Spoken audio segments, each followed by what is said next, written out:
And hello, everybody. Welcome to another edition of Double Cross Radio, coming to you live from the Jefferson Republic, which is pretty much anywhere we want it to be these days. But for now, we are located in Southern Oregon, but it could be Northern California, and it could be somewhere else someday too. It's wherever freedom is going to be where Jefferson Republic is.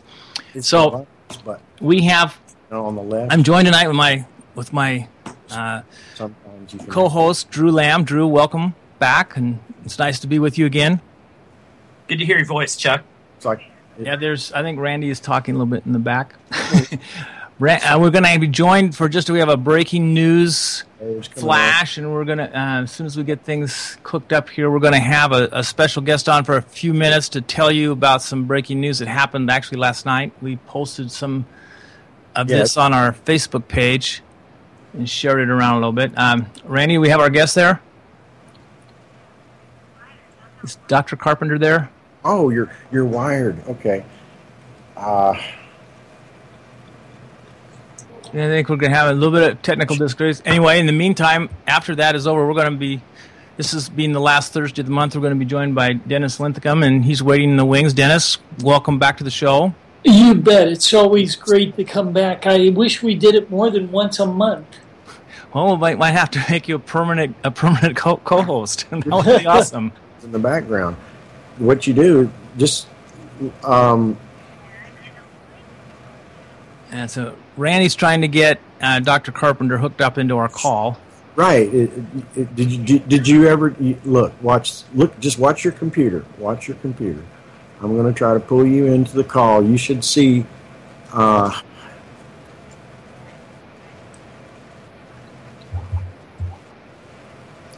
Okay, I'm fixing to put the phone down because I got to get on the headphones.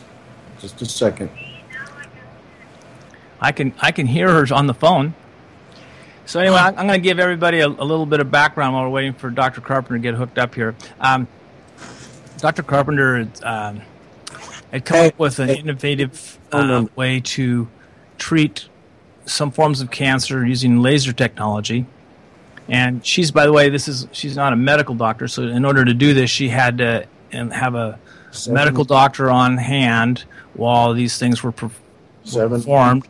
And she had several people whose lives who were considered to have terminal cancer, and she was able to remove the cancer without having to go through the chemotherapy, which actually the chemotherapy kills most of the people that they use on.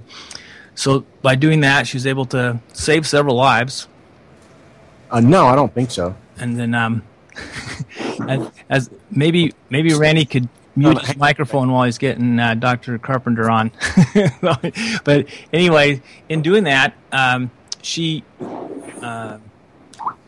got the attention of people probably not at the FDA, probably in the pharmaceutical industry. They make hundreds of thousands of dollars on every cancer treatment, every chemotherapy treatment that they do, and having somebody that could do like a $10,000 laser treatment and follow-up medical care to make sure it heals properly and everything, that was probably going to really cut into their bottom line considerably if that became popular, because that's something that could be administered almost everywhere in the United States by anybody trained to use a laser. And so they came after her pretty hard. They did a raid on her business, and they took everything as evidence.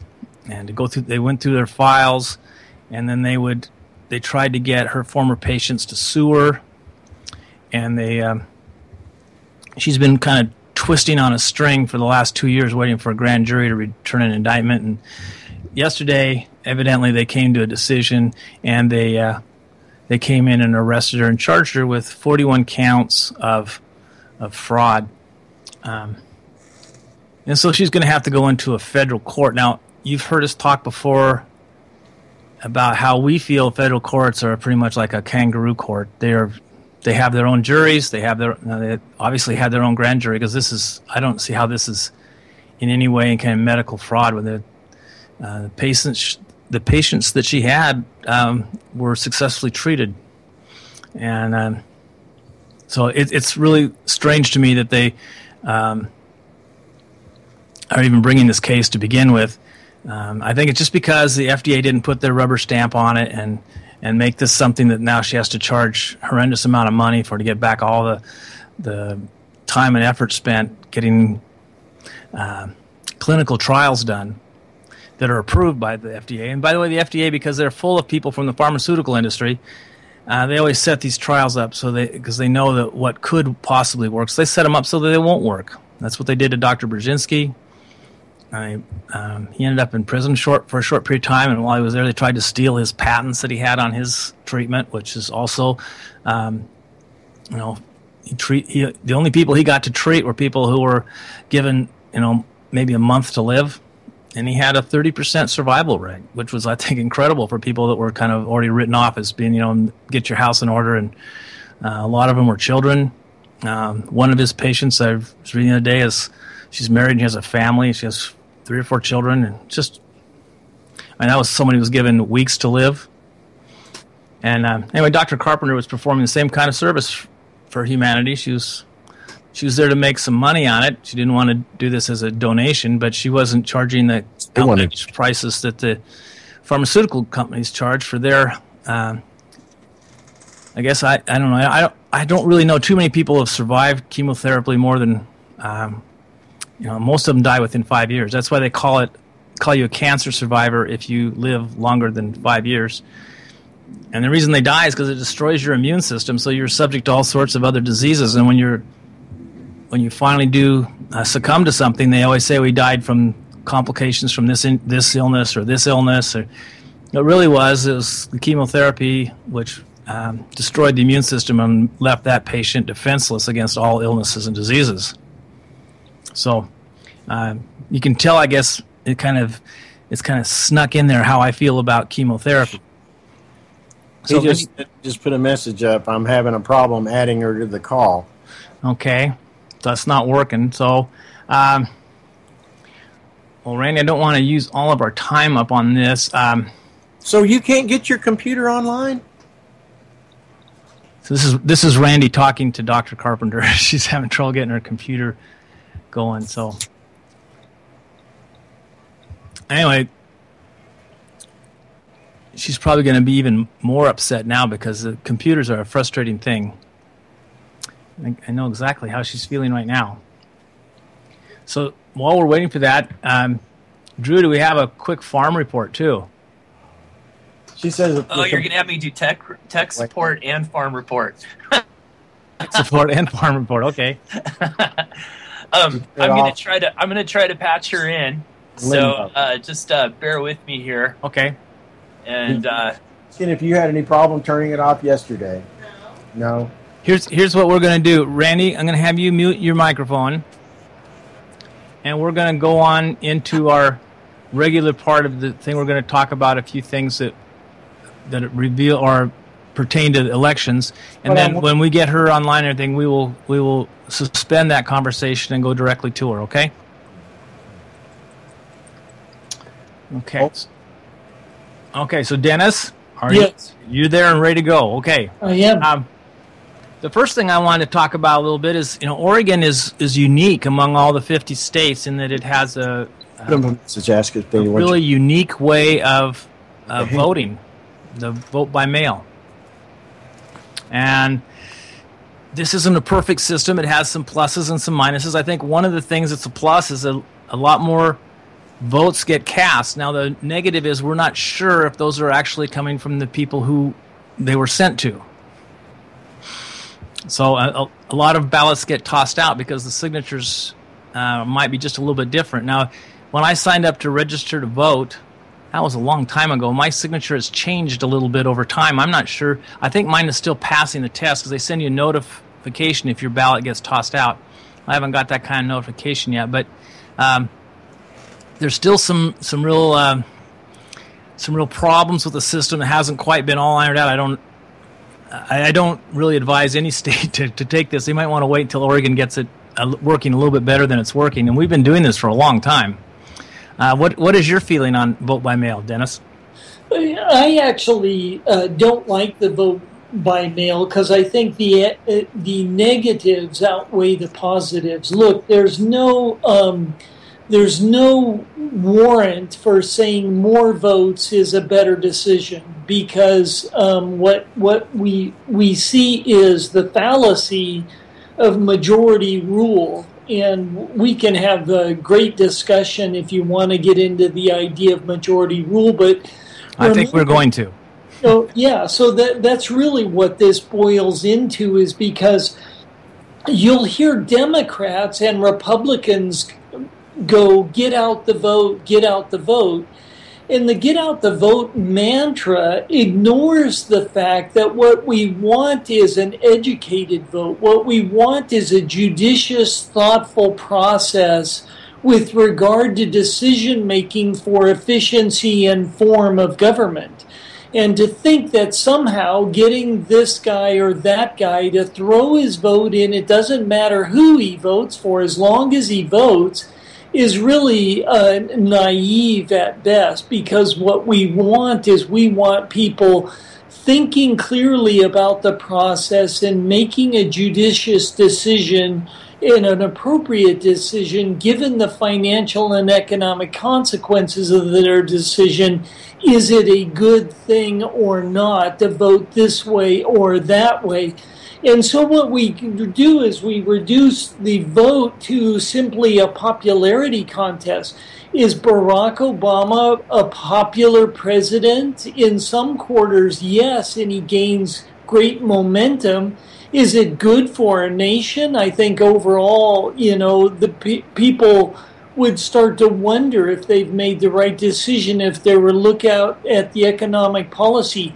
Remember, $18 trillion in debt is $18 trillion that will land on the back of the next generation, because you and I aren't willing to pay it. If you and I were willing to pay it, our taxes would go up and we would cheer while writing the check. The truth is nobody is willing to pay it, and that's why we keep printing money to solve this tragedy. And every time you print money to solve a tragedy, that makes more and more people say, oh, well, it'll be okay someday in the future. That someday in the future is going to come to pass in our children's lifetime and in their children's lifetime, and they won't receive the bennies that the people who are eating the ham sandwiches today are enjoying. That's absolutely correct, and they don't get a vote. It won't boot down. You hold the power button. So we're still having Randy, can you mute yourself there a little bit? 10 seconds and then turn it back on. Yeah. I mean, that actually sounds like Vince. But anyway, I think you're absolutely right. Those young people don't get it. Some of them aren't even born yet, but they have no vote in this matter, and they're being saddled with the debt that they're not going to be able to repay. It's going to basically enslave them to something that they're never going to see a benefit from. Right, and so then you have to ask yourself, well, why are we so proud about getting all these people to vote? Well, what makes that something we can just say with pride was a great thing to do, especially when people are voting for benefits today that land on the backs and shoulders of the next generation and the next generation and the next generation. Nobody in the United States of America should be proud of $18 trillion of borrowings from the future, because what that means is we're taking money out of future spending column and putting it in today's pocket, and that can't possibly be a moral good. And so why we think get out the vote is a good thing is beyond me. What we need to get out smart votes and logical votes and realistic votes and moral votes, because right now this is a moral tragedy that we're throwing a noose around future generations and we're saddling them with this debt because you and I are going to enjoy the bennies of it is crazy. Yeah, it really is. And He didn't call you? I got all this other stuff. I'm trying to remember the thought that popped into my mind there, and I'm not good at multitasking anymore. I think I forget what I was going to say all the time. There's other technical problem going on, but on this issue, I'm back when this country was founded, and we set up there were actually requirements for voting. One of them was that you had to be a property owner because they were afraid of a mob voting themselves benefits from people, a minority that maybe had assets. And right. that exact thing has happened. What is this? Yeah, well, and what's interesting about that is the whole idea. If the federal government is going to step outside of its legitimate boundaries, the enumerated powers and the jurisdictional responsibility that are highlighted in the Constitution, if the federal government steps outside of those boundaries, then how do we hold the federal government accountable? That's a good question. That's a real good question. Everybody should ponder that. Is there any way today to do that? It'd be pretty difficult, I think. They've got all the cards.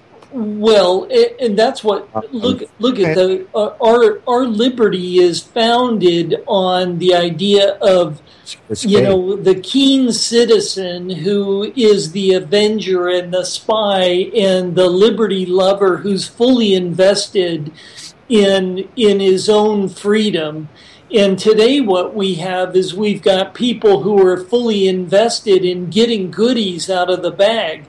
Even when it comes to Oregon, everybody is enamored with, for example, Greg Walden, because he stands up for Oregon. And the truth is, Greg Walden doesn't stand up for anything that means Oregon, because everything he stands up for means a larger federal government. So the larger federal government problem is the real issue that we face, because right now Greg Walden and the 4 other representatives in Oregon makes 5, and our senator makes 6, and our other senator makes 7. Every state gets 2 senators and then representatives based on population. That's 7 individuals out of 535. What makes anybody in Oregon think we have a fighting chance against the 535 others that, will carry the majority rule day when that comes to pass? Right. And then you take into consideration the fact that our representative he's received so much in the way of campaign contributions from places outside the state of Oregon. It's very doubtful that he represents the state of Oregon at all anymore. That's just talk. He really seems, but he was the main principal sponsor of the SOPA legislation, which is a horrible act of legislation. It was just being pushed by the telecom industry, and he was their boy. He was doing that, and he received over $600,000 in donations from that industry. That's He's representing them, not us. So anyway, I see we have our special guest, our other special guest on a phone call, and she's going to give us an emergency update. And I think this will actually tie in a little bit to what Dennis was saying about how do we hold the government accountable. This is a government that's gone out of control and actually imprisoned her for a day while they booked her or whatever they do. Dr. Carpenter, welcome back to the show. Thank you. Can you give us a quick... It was a real shocker yesterday. I was